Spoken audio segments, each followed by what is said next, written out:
அனைத்து உரிமை குரல் நண்பர்களுக்கும் வணக்கம். மீண்டும் நாம் தமிழர் கட்சியில் இணைய தீவிர ஆலோசனையில் இருக்கும் காளியம்மாள் உள்ளிட்ட நாம் தமிழர் கட்சியிலிருந்து விலகிய முன்னாள் நிர்வாகிகள் இந்த தகவல் குறித்த முழுமையான வீடியோல பார்க்க போறோம். வாங்க பார்க்கலாம்.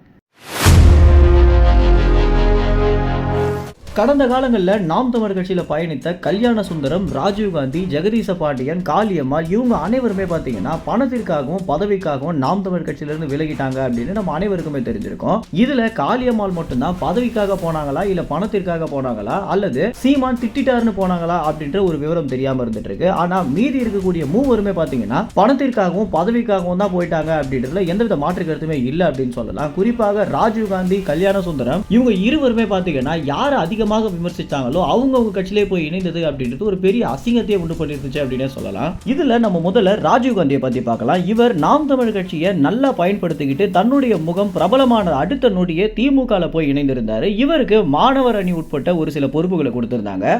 இதற்கு அடுத்தபடியாக 26 தேர்தலில் எம்எல்ஏ பதவி கிடைக்கும் அப்படின்னு ஒரு பெரிய எதிர்பார்ப்பு இருந்த ராஜீவ்காந்திக்கு பார்த்தீங்கன்னா பெண்களிடம் தவறுதலாக பேசிட்டாரு அப்படின்னு அவருக்கு இருந்த மாணவர் அணி பதவியும் பறிச்சுட்டு வெறும் தேர்தல் பரப்புரை பதவி மட்டும் கொடுத்திருந்தாங்க. இதனாலே ஒரு பெரிய விரத்தில் இருந்துட்டு இருந்தாரு. இதற்கு அடுத்தபடியாக திமுகவும் ஆட்சியை விட்ட ஒரு காரணத்தினால தற்போது இவர் இருந்தும் இல்லாத மாதிரி தான் கட்சியில் இருந்துட்டு இருக்காரு அப்படின்னு தெரிய வருது. இதற்கு அடுத்து ஜெகதீச பாண்டியனை பத்தி பார்க்கலாம். ஜெகதீச பாண்டியன் அப்படின்றவர் இருக்கிறதுலே ரொம்ப மோசமானவர் அப்படின்னே சொல்லலாம். ஏன்னா கட்சியில இருந்து எப்ப விலகினாரோ அதுல இருந்து சீமானை குறித்த அவதூற பரப்பணும் அப்படின்றதுக்காகவே பல்வேறு வேலைகளை செஞ்சுட்டு இருந்தாரு. ஏன்னா சீமானை கடுமையாக விமர்சிச்சா நிச்சயமாக வேறு கட்சியில ஒரு நல்ல போஸ்டிங்கோட நல்ல பணத்தோட நம்ம எடுத்துப்பாங்க அப்படின்ற காரணத்தினாலையும் இன்னொரு பக்கம் அவருக்கு நிறைய புகழ் தேவைப்பட்ட ஒரு காரணத்தினால இந்த மாதிரியான விஷயங்கள் ஈடுபட்டு இருந்தாரு. தமிழக வாழ்வுரிமை கட்சியில இணைந்து சீமானை பல்வேறு விதமாக விமர்சிச்சு நிறைய யூடியூப் சேனல்களுக்கு இன்டர்வியூ மூலம் சீமான் அவர்கள் எவ்வளவு பணம் சம்பாதிச்சிருக்காரு தெரியுமா, எவ்வளவு சொகுசு பங்களா கட்டியிருக்காரு தெரியுமா அப்படின்னு நிறைய விமர்சனத்தை முன் வச்சிட்டு இருந்தாரு. இதற்கு அடுத்தபடியாக வாழ்வுரிமை கட்சியிலிருந்து விலகி தமிழக வெற்றி கழகத்தில் போய் இணைஞ்சு விஜய தன்னுடைய தலைவராக ஏற்றுக்கிட்டு நிறைய விஷயங்களை பேசிட்டு வந்துட்டு இருந்த ஜெகதீச பாண்டியனுக்கு அவர் எதிர்பார்த்த ஒரு பதவி கூட தமிழக வெற்றி கழகத்தில் கிடைக்கல அப்படின்ற காரணத்தினால ஒரு பெரிய விரத்தில் தற்போது இருந்துட்டு இருக்காரு. அது மட்டும் இல்லாம இப்ப என்ன செய்வது என்று தெரியாம எந்த கட்சியில போய் இணைவது என்று தெரியாம ஒரு பெரிய குழப்பத்தில் இருக்காரு அப்படின்னு தெரிய வருது.